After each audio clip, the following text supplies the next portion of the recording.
Our lesson today is on the Blessed Virgin Mary, Mother of the Church.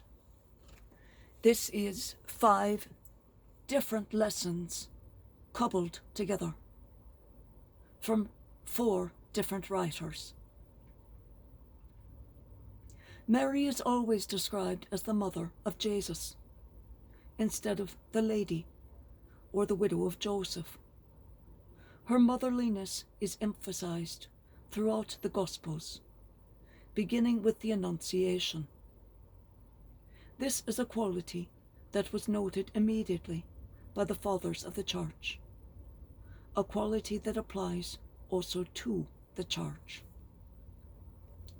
Church is feminine because it is a church and a bride. Both are feminine nouns in all languages, treated grammatically as feminine. Mary is mother and gives life, bride and mother. The Fathers of the Church have even said, even your soul is the bride of Christ and mother.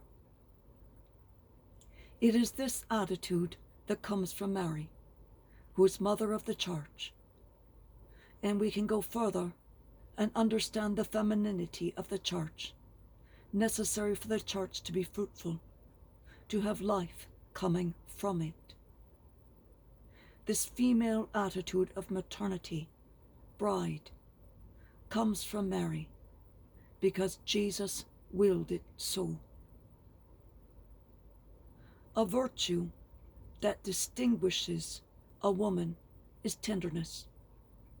The tenderness Mary displayed when she gave birth to her child of God, wrapped him in the swaddling clothes, and laid him in the manger. In every image of her, and in most depictions of mother with child, the female body is curved over and around the child, creating the protective shield from the world, loving with a fierce love and a great humility.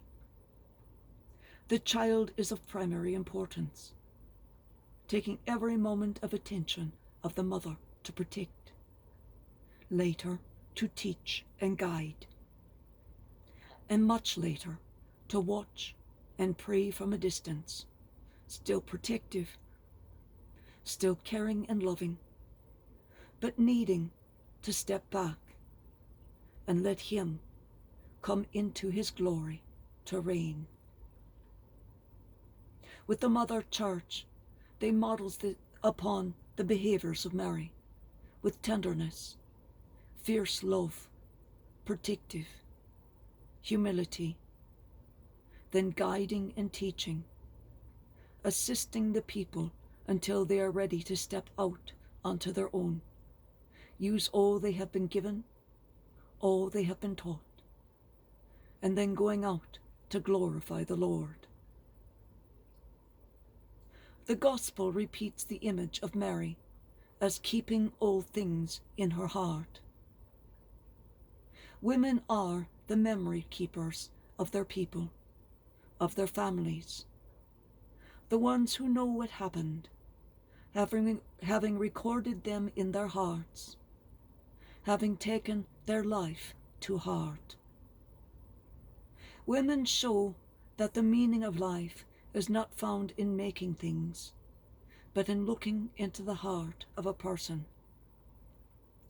Only those who see and listen with their heart understand, because they know how to look into and to hear. In the Virgin Mary, natural feminine intuition is exalted by her most singular union with God in prayer. This is why, reading the Gospel, we note that she seems to disappear at times, only to reappear at very crucial moments. It was God's voice that guided her heart and her steps where her presence was needed. She knew when Jesus would need her hand, would need her love. St. Luke tells us that Mary treasured all these things and pondered them in her heart.